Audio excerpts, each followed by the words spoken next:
DV 0 and 10. Title: They collected millions on debts that never existed. Category: Expose. Channel: Debt Verdict. Somewhere right now, a phone is ringing. The person on the other end is being told they owe money. They're being told that if they don't pay immediately, they'll be sued, their wages will be garnished, and their credit will be destroyed. The debt is fake. It never existed. The person never borrowed the money, never signed a contract, never missed a payment.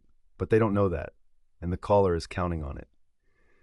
It's called phantom debt, and it's a multi-billion-dollar industry built on nothing but fear and stolen data.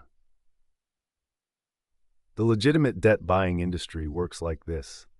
When a consumer defaults on a debt, a credit card balance, a medical bill, a personal loan, the original creditor eventually gives up trying to collect. They write the debt off as a loss and sell it to a debt buyer for a fraction of its face value. According to a 2013 study by the Federal Trade Commission, the average price paid for defaulted debt was approximately 4 cents on the dollar.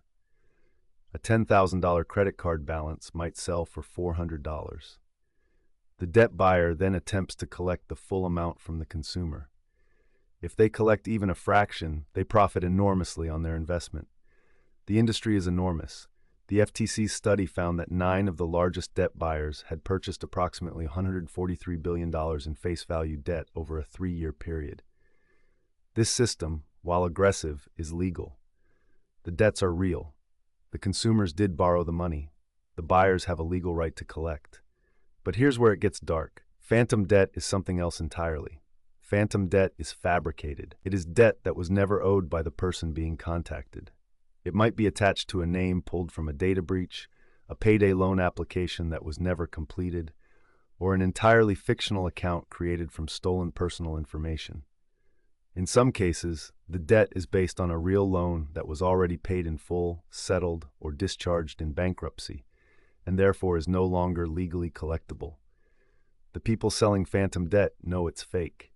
The people buying it often don't care, and the people being called have no idea what's happening. The mechanics of phantom debt fraud work like this. A criminal operation, and there have been dozens documented by federal authorities, compiles lists of consumers with their names, social security numbers, addresses, and phone numbers.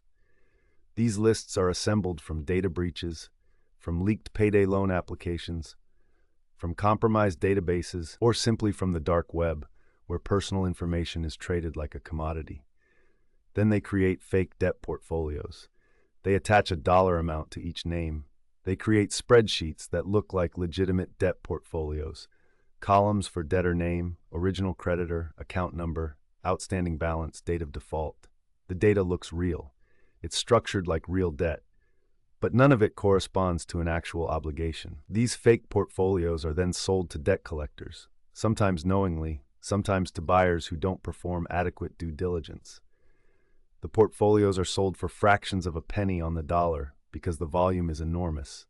A single list might contain tens of thousands of names.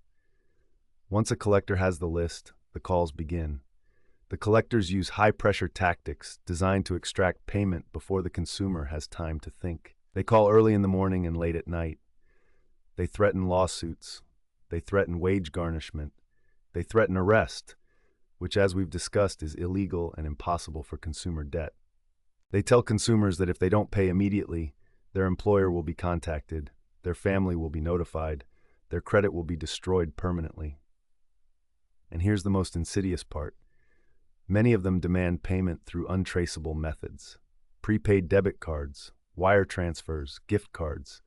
They don't want a check or a credit card payment because those create records. They want cash equivalents that disappear into the system. According to a 2014 investigation by Bloomberg Businessweek, phantom debt had become a massive underground economy. The report cited estimates suggesting that billions of dollars in fabricated debts were circulating through the collection industry annually.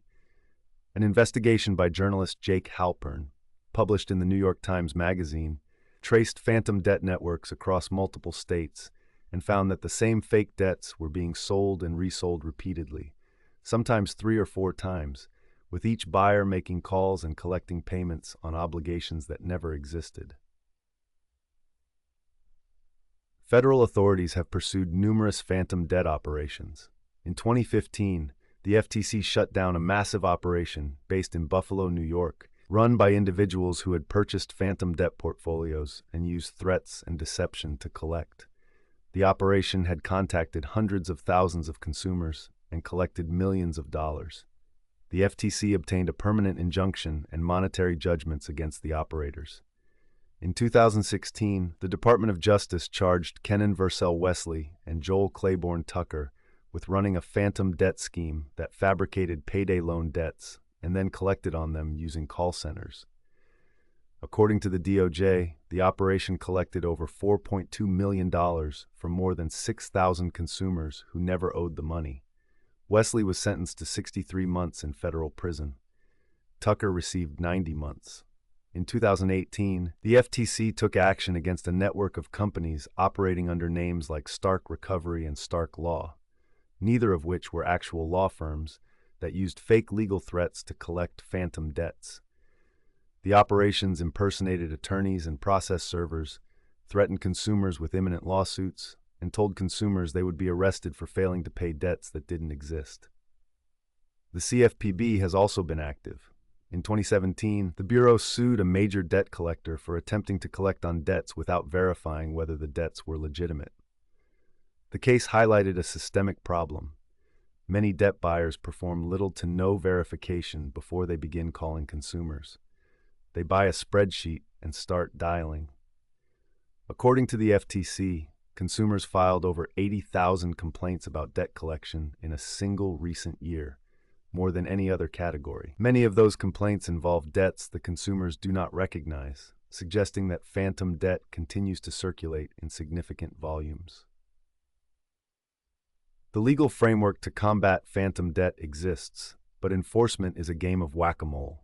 The FDCPA requires debt collectors to provide written validation of any debt within 5 days of first contact.